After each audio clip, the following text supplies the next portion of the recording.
Hundreds of workers attached to the Guyana Power and Light company are threatening strike action because the power company is offering them a 7% salary increase as opposed to the 10% across-the-board pay hike for public servants and teachers. The workers are represented by the National Association of Agricultural, Commercial and Industrial Employees, NAACIE. NAACIE's General Secretary Deshaun Nagaskar on Friday said that the union met with GPL's management team and rejected the 7% offer. Initially, GPL said that they are awaiting the pronouncement on the government, which was done on Tuesday. We came to the meeting hoping that we will agree to the 10% that was announced to the government, but that is not to be.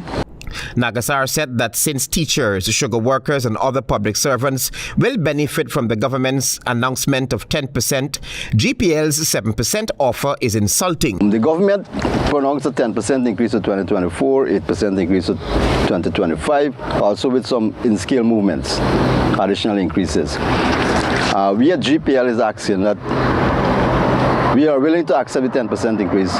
However, Nightly News understands that in January of this year, the Guyana Power and Light paid a 3% salary increase to some workers, and following the president's announcement, the workers only needed 7% more. That has nothing to do with across the board. The president also announced in-scale movements for public sectors. That has nothing to do with the across the board. The 10% that we are asking for is the 10% that the president announced across the board.